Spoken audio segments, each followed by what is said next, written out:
어머님, 얘기 들었어요. 좋은 소식 있다면서요? 며느리는 거실로 들어와 능청스럽게 웃으며 자리에 앉았습니다. 어머님, 생각해보니까요. 저희 집도 좀 더 넓은 데로 이사 가면 좋을 것 같고. 그래도 장남인데 저희는 좀 더 주실 거죠? 무슨 소리를 하시는 거죠? 며느님, 네? 어머님, 갑자기 왜 그러세요? 지금 가족들끼리 이야기 중인데 갑자기 끼어드시면 곤란하지 않을까요? 무슨 말씀이세요? 저도 가족이잖아요? 아니에요. 며느리는 남이에요? 평소에도 그렇게 살지 않으셨나요? 명절에도 안 오시고 시어머니 아플 때도 병문안조차 안 하시려고 했잖아요. 단 한 푼도 너희에게 주지 않을 거고 전부 딸과 사위에게 줄 거니까 추호도 기대하지 마라. 엄마, 다시 한 번만 생각해 주세요. 너도 입 다물어. 엄마가 중환자실에 있을 때 바쁘다고 코빼기도 안 비쳤지? 이제 와서 장남이 다 무슨 소용이야? 너희가 원하던 대로 남처럼 살자. 어머님, 저희가 잘못했어요. 이제 그만 나가라. 엄마, 정말 이러실 거예요? 나가라. 남의 집에 오래 있으면 실례란다. 안녕하세요. 이 사연의 주인공은 72세 박란의 할머님이십니다. 박 씨 할머니는 평생을 자식들을 위해 살아온 평범한 어머니였습니다. 남편을 일찍 떠나보낸 후, 박 씨 할머니에게는 두 아이를 키우는 것밖에 목표가 없었죠. 젊은 시절 박 씨 할머니는 공장에서 허리가 휘도록 일했습니다. 기계 소음이 쉴 새 없이 울려 퍼지는 곳에서 하루 종일 허리를 숙이고 일하다 보면 땀이 등에 달라붙고 손목은 저려왔죠.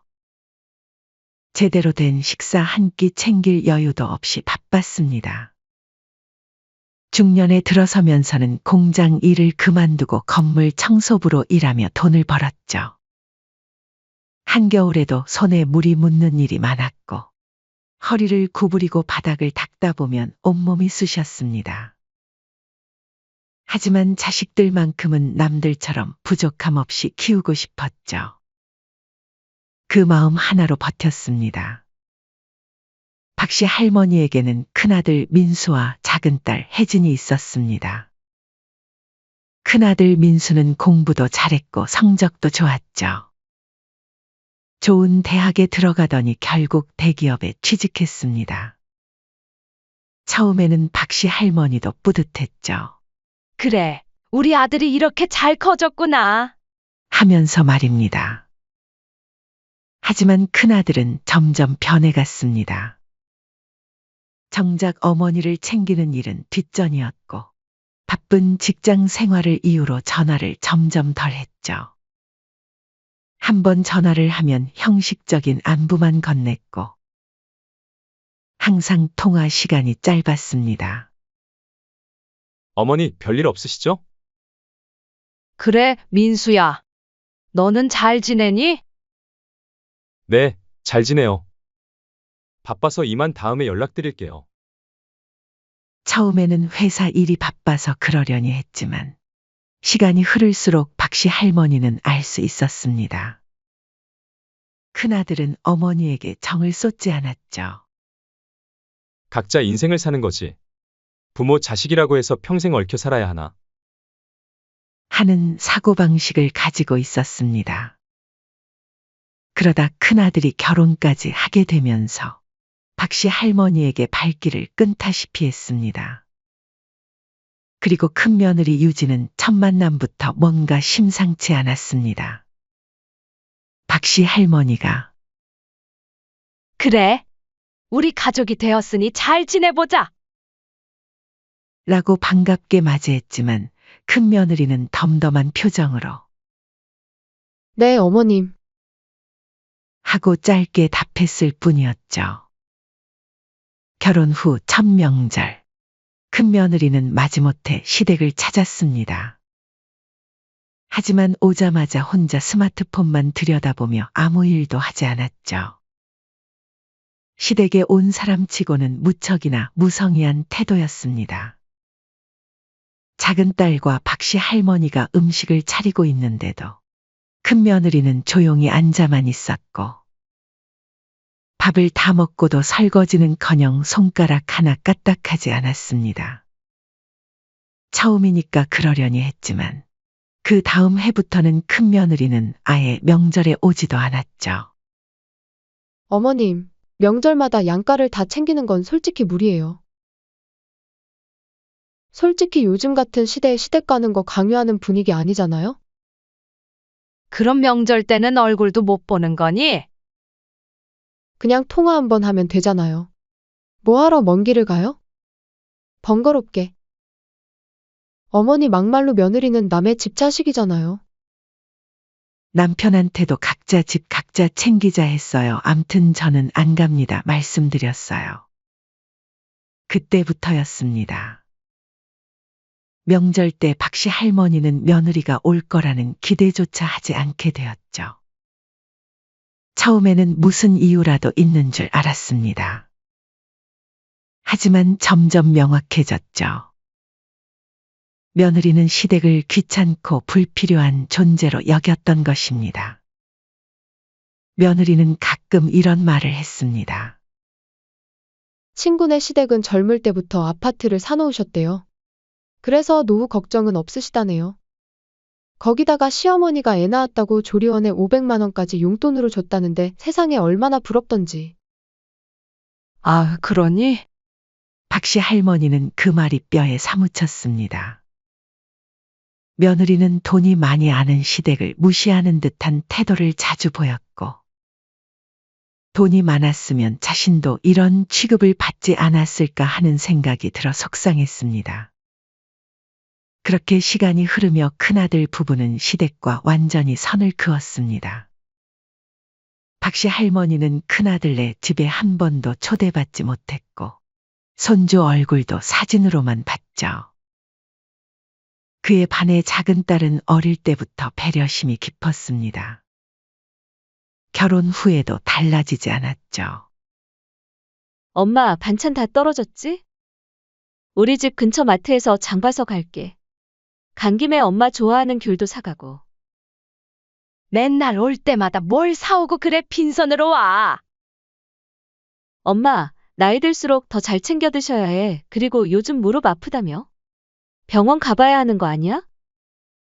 작은 딸은 항상 어머니를 가장 먼저 챙기는 딸이었습니다.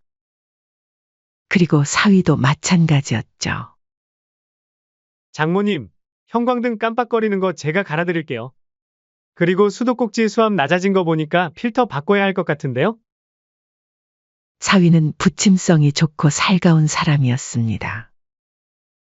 박씨 할머니가 혼자 사는 집에 남자가 없어 불편한 일들이 있을 때마다 사위가 나서서 해결해 주었죠. 사위는 그런 박씨 할머니에게 친아들보다 더 아들 같은 존재였습니다. 우리 사위가 효자야, 효자. 엄마, 솔직히 오빠보다 사위가 더 아들 같지? 그러게 말이다. 없으면 내가 혼자 얼마나 힘들었겠니? 그러던 중 박씨 할머니에게 예기치 못한 일이 발생하고 말았습니다. 때는 매서운 한파가 몰아치던 겨울이었습니다. 도시 전체가 하얀 눈으로 뒤덮여 있었고 차가운 바람이 매섭게 불어댔죠.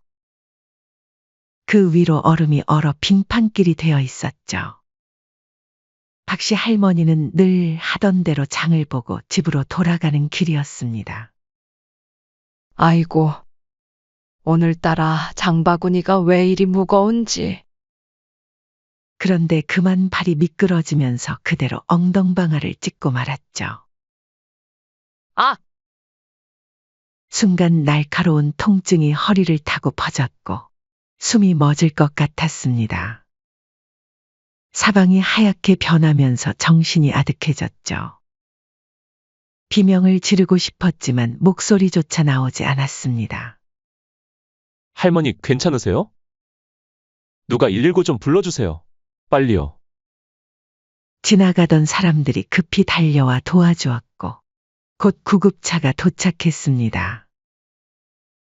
병원에 도착하자마자 의사가 심각한 표정으로 말했습니다. 허리에 골절이 있어서 수술을 해야 합니다. 회복 기간도 꽤 길어질 텐데. 의사의 차분한 설명에 박씨 할머니는 눈을 질끈 감았습니다. 수술비며 입원비며 걱정이 한꺼번에 밀려왔죠. 평생 아픈 소리 한 번 안 하고 살았는데 이제 와서 자식들에게 짐이 되는 것 같아 마음이 무거웠습니다. 소식을 들은 작은 딸과 사위는 식당 일을 잠시 멈추고 병원으로 달려왔습니다. 엄마, 어디 많이 다치셨어요? 작은 딸은 눈물을 글썽이며 어머니의 손을 잡았습니다. 평소 씩씩하던 딸의 눈물을 보니 박씨 할머니는 더욱 마음이 아팠죠. 장모님, 저희가 있으니까 걱정 마세요. 저도 잘 모실게요. 사위도 안타까운 표정으로 박씨 할머니를 위로했죠. 아이고, 너희들 바쁜데. 미안하다. 박씨 할머니는 미안한 마음에 고개를 숙였습니다. 엄마, 무슨 말씀이세요? 당연히 와야죠. 하지만 큰아들과 큰며느리는 병원의 꽃배기도 비추지 않았습니다. 작은 딸이 큰아들에게 전화를 걸었는데 뜻밖에도 큰며느리가 전화를 받았죠. 아가씨, 자식이 둘인데 굳이 둘 다 가야 해요? 어차피 병원 시설도 잘 되어 있고 간호사들도 있잖아요. 우리가 간다고 뭐가 달라지나요? 그게 무슨 말씀이세요? 작은 딸은 기가 막혔습니다. 솔직히 병원에 가면 사람 많아서 복잡하기만 하지. 두 분이서도 충분할 것 같은데요. 새언니 너무하신 거 아니에요? 뭐라고요? 아무리 그래도 어머니가 중환자실에 계신다고요. 와보지도 않고 그런 말씀을 하시다니. 작은 딸은 씩씩거리며 전화를 끊었고 그제야 마지못해 며느리 없이 큰아들이 병문안을 왔지만 그마저도 고작 5분 만에 자리를 떴습니다. 어머니, 회사에 급한 일이 있어서 다음에 다시 올게요. 그래. 바쁜데 왔다 가주어서 고맙다. 박씨 할머니는 쓸쓸한 표정으로 큰아들의 뒷모습을 바라보았습니다. 작은 딸이 안타까운 표정으로 말을 꺼냈습니다. 엄마, 차라리 간병인을 쓰는 게 어떨까요? 우리가 간병해드리고 싶은데. 가게를 비우기가 힘든 상황이라서요. 작은 딸 부부가 운영하는 식당은 아침부터 밤늦게까지 운영해야 했고 요즘 같은 불경기에 하루만 문을 닫아도 큰 타격이었기 때문이죠. 돈이 얼만데? 평생 절약하며 살았는데 하루에 몇십만 원씩 쓰는 건 도저히 못하겠다. 병원비도 많이 들었고. 박씨 할머니는 간병인 쓰는 것을 한사코 거부했습니다. 작은 딸은 할 수 없이 큰 오빠에게 다시 전화를 걸었습니다. 오빠, 우리가 못 가는 날만이라도 좀 도와줄 수 없어? 그렇게 딸 부부가 모서는 날의 병간호는 큰며느리가 맡게 됐습니다. 하지만 그렇게 시작된 큰며느리의 병간호는 고문이나 다름없었죠. 매일 아침 큰며느리는 짜증 섞인 한숨을 내쉬며 병실 문을 열었죠. 어머님, 저 왔어요. 또 뭐 필요하신 거 있으세요? 말은 이렇게 하면서도 큰며느리는 병실에 들어서자마자 소파에 앉아 핸드폰만 들여다봤습니다. 물 좀 줄 수 있니? 박씨 할머니가 겨우 목소리를 내자 큰며느리는 짜증을 냈습니다. 한 번에 말씀하세요. 어머님, 왔다 갔다 하는 것도 힘들어요. 미안하구나. 박씨 할머니는 민망한 마음에 고개를 숙였습니다. 잠시 후 박씨 할머니가 다시 조심스럽게 입을 열었습니다. 저기 유진아, 휴지 좀 가져다 줄래? 여기 흘려서. 아씨, 진짜! 가만히 좀 계세요. 매번 뭐 달라고 하면 힘들잖아요. 그 순간 박씨 할머니는 온몸이 굳었습니다. 병실 안의 다른 환자 보호자들도 놀란 표정으로 이 상황을 지켜보았지만 큰 며느리는 아랑곳하지 않았죠. 밥 시간은 더욱 고통스러웠습니다. 환자식이 들어오면 몸이 불편해 도움 없이 식사가 힘든 박씨 할머니 혼자 먹으라고 내버려두고 자신은 배달 음식을 시켜 먹었죠. 어머님은 식사는 알아서 드세요. 맛있는 냄새를 풍기며 혼자 식사를 하는 모습에 박씨 할머니는 눈물이 날 것 같았습니다. 아, 병원 너무 답답해. 할 것도 없고 TV 보는 거 빼곤 할 게 하나도 없네. 심지어 며느리는 밤에도 TV 소리를 크게 틀거나 전화 통화를 하기도 했습니다. 옆병상 환자들이 쉬는데도 아랑곳하지 않았죠. 보호자분, 소리 좀 줄여주시겠어요? 간호사가 부탁하자 큰 며느리는 오히려 따졌습니다. 아, 뭐예요? 병실에서 전화 좀 할 수도 있죠? 뭐 그런 것까지 방해해요? 박씨 할머니는 며느리 때문에 다른 환자들에게 죄송한 마음뿐이었습니다. 며느리 때문에 시끄러우셨죠? 미안합니다. 그러던 어느 날 박씨 할머니는 충격적인 진실을 알게 됐습니다. 재활 치료를 시작해서 보조기를 통해 걷는 연습을 하던 중이었죠. 복도에서 우연히 큰 며느리의 통화 내용을 듣게 된 것입니다. 아, 진짜 병원 가기 귀찮아. 박씨 할머니는 순간 귀를 의심했습니다. 아니, 갑자기 다쳐서 나까지 병간호하러 오게 만든 거 짜증나잖아. 솔직히 어머님 간병인 쓰실 돈도 없으시고 이런다고 뭐 떨어지는 것도 없어. 그 순간 박씨 할머니의 발걸음이 멈췄습니다. 그래서 간병하면서 일부러 뭐 달라고 하면 못 들은 척하고 짜증내. 어차피 시어머니도 미안해서 아무 말도 못 하셔. 나름 나쁘진 않아. 이러면서 스트레스도 풀고. 큰 며느리는 웃으며 이야기하고 있었습니다. 박씨 할머니는 그 자리에 그대로 주저앉고 말았습니다. 말도 안 돼. 설마 며느리가 그런 생각이었을 줄이야. 그동안 병간호가 힘들어서 그런가 싶었는데 스트레스 풀려고 나한테 짜증내고 못되게 군 거였구나. 가슴 한구석이 무너져 내리는 것 같았습니다. 그러나 인생은 세웅지 마라 했던가요?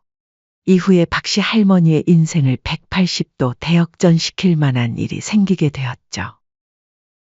퇴원 후 박씨 할머니는 쉽게 기운을 차리지 못했습니다. 몸이 아파서라기보다는 마음이 더 아팠죠. 빈 방에 홀로 누워 천장을 바라보면서 큰 며느리가 병원에서 했던 말들이 귓가에 맴돌았습니다. 박씨 할머니는 이불을 꽉 움켜쥐었습니다. 며느리에게 무시를 당했다는 생각에 가슴이 미어졌죠.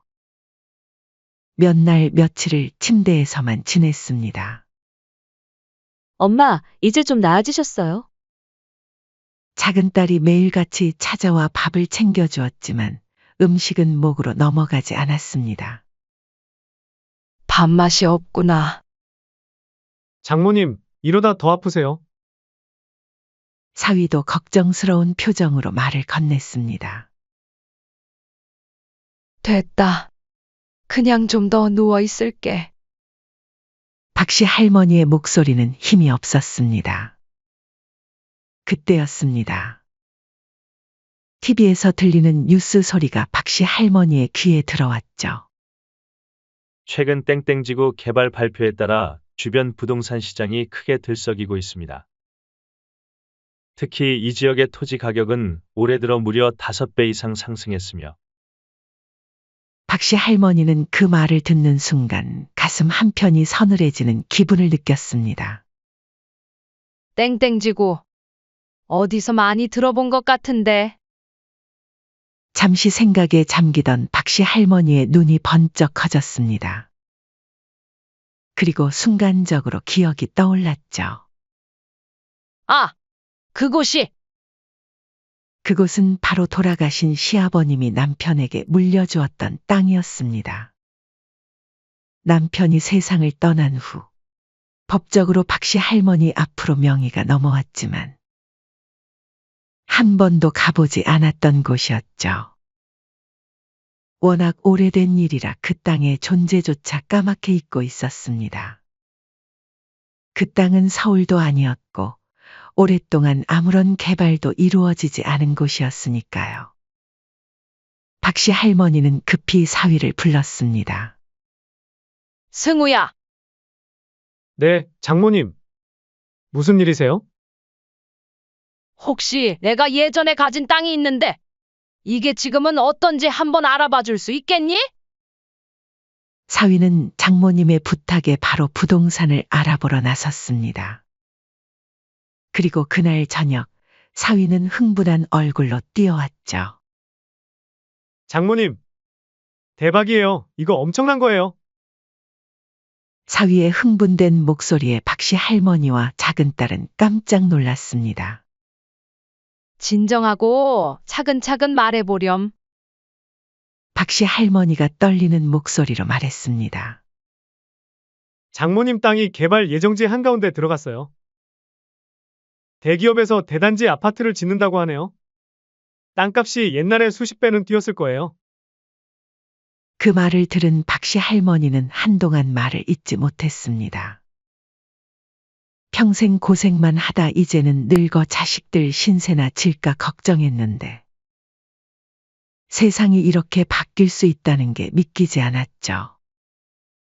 엄마, 이제 어떻게 하실 거예요? 작은 딸이 조심스럽게 물었습니다. 그 순간 박씨 할머니는 지금까지 큰아들과 며느리가 했었던 만행들과 병원에서의 일까지 속속히 떠올랐죠. 박씨 할머니는 그동안 가슴속에 묻어두었던 이야기를 딸 부부에게 털어놓았습니다. 병원에서 있었던 일들, 큰며느리의 냉담한 태도, 그리고 우연히 들은 충격적인 통화 내용까지. 작은 딸이 분노로 떨리는 목소리로 말했습니다. 새언니가 그렇게까지 할 줄은 몰랐어요. 병원에서 그런 짓을 했다니. 환자를 괴롭히면서 스트레스를 푼다니. 이건 정말 사람이 할 짓이 아니에요. 사위도 주먹을 꽉 쥐며 말했습니다. 박씨 할머니의 눈빛이 달라졌습니다. 이제는 더 이상 참고만 있지 않으려고.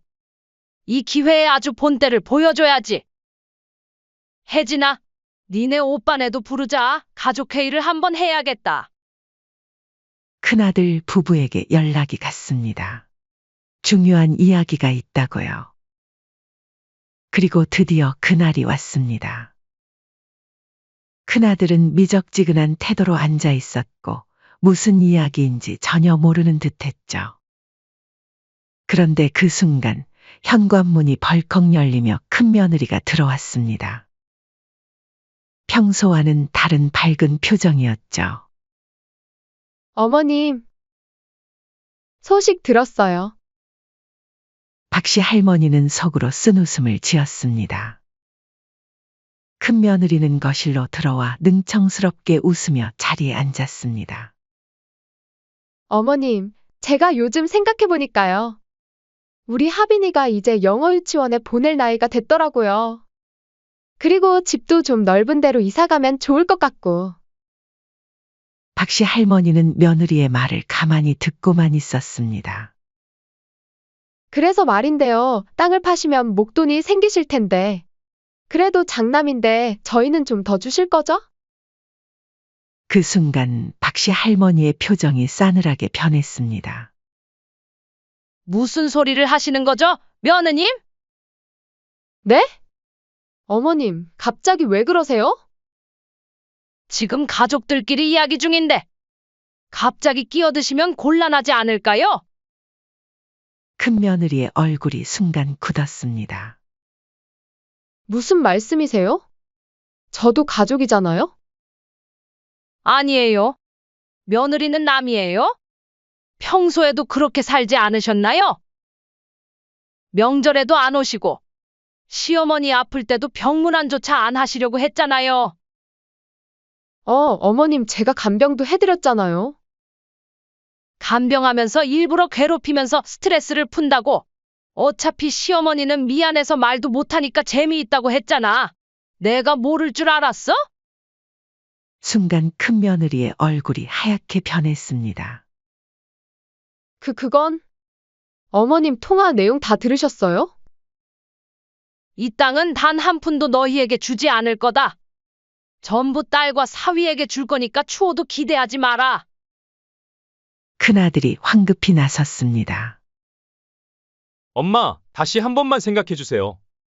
그래도 저는 장남이잖아요. 하지만 박씨 할머니의 표정은 더욱 차가워졌습니다. 너도 할 말 없어.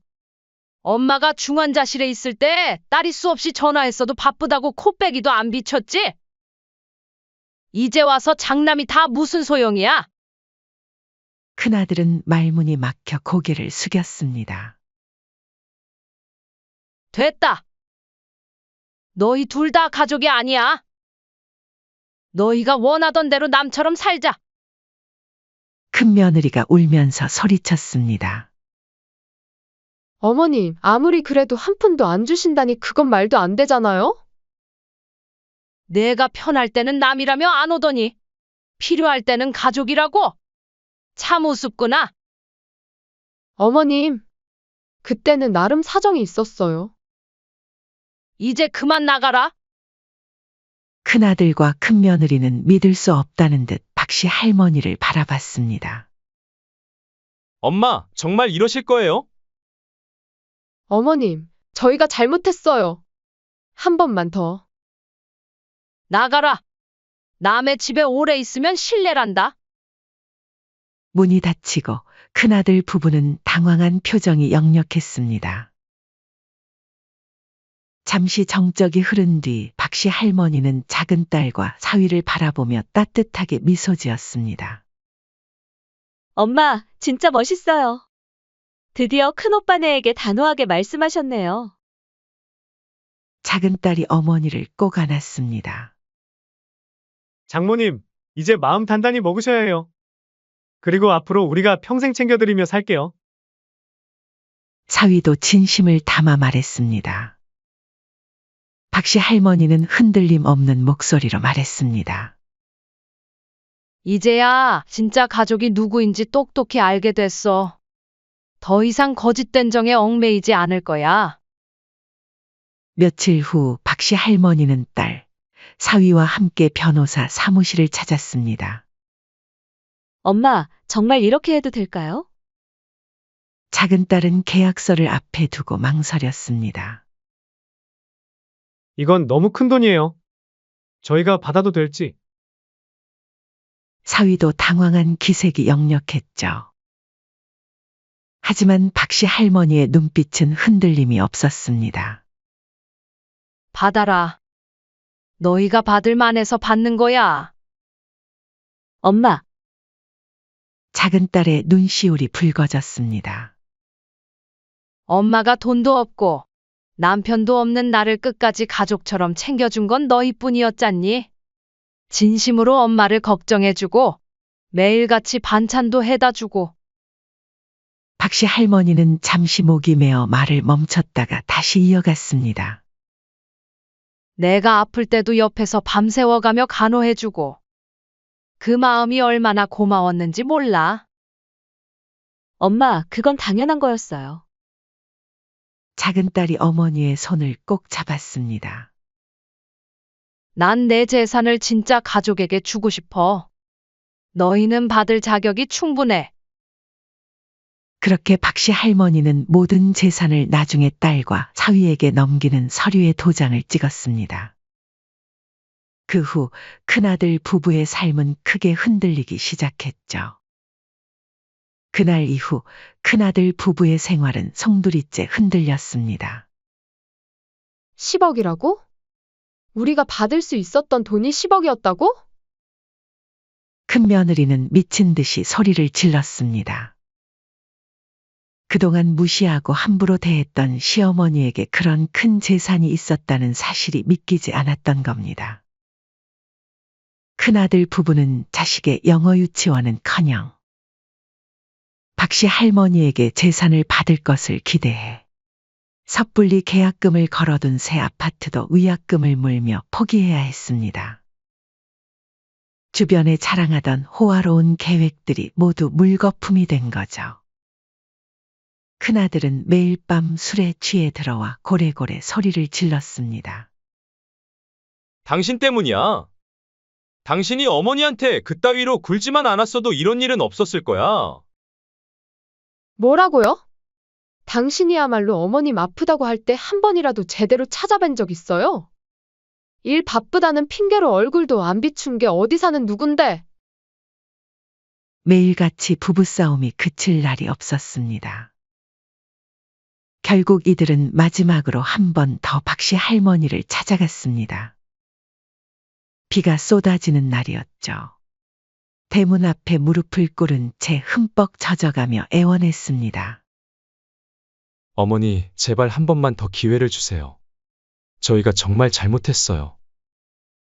큰아들은 눈물까지 보이며 애원했지만 박씨 할머니의 마음은 이미 돌이킬 수 없을 만큼 멀어져 있었죠. 돌아가거라. 이미 늦었다. 큰며느리는 매일같이 전화하고 문자를 보냈습니다. 어머님, 저희가 잘못했어요. 한 번만 더 기회를. 제발 전화 좀 받아주세요. 하지만 박씨 할머니는 그들의 연락을 모두 차단했습니다. 이제는 그들과 어떤 관계도 맺고 싶지 않았죠. 엄마, 새언니도 매일 술만 마시고. 오빠네 요즘 이혼 소송 중이래요. 작은 딸이 조심스럽게 소식을 전했습니다. 박씨 할머니는 차를 한 모금 마시며 담담하게 대답했습니다. 그래. 신경 안 쓰이세요? 그럼. 이제는 전혀 아프지 않구나. 내가 평생 참고 살았던 게 바보같이 느껴질 정도로. 그리고 덧붙여 말씀하셨습니다. 돈 때문에 이렇게 된 게 아니야. 진심이 없는 관계는 언젠가는 끝이 나는 법이지. 돈은 그저 그 시기를 앞당겼을 뿐이야. 박씨 할머니의 목소리에는 더 이상의 미련이 없었습니다. 대신 새로운 삶이 시작됐죠. 박씨 할머니는 땅을 판 돈으로 딸 부부의 집 근처로 이사했습니다. 생활도 예전보다 훨씬 풍족해졌고, 이제는 더 이상 외롭지도 노후에 대한 걱정도 없었습니다. 엄마, 이제 여기서 우리랑 같이 지내요. 아침 저녁으로 얼굴 보면서요. 딸의 얼굴에는 늘 환한 미소가 가득했습니다. 장모님, 오늘은 제가 특별히 생선구이 해드릴게요. 장모님 좋아하시는 고등어로요.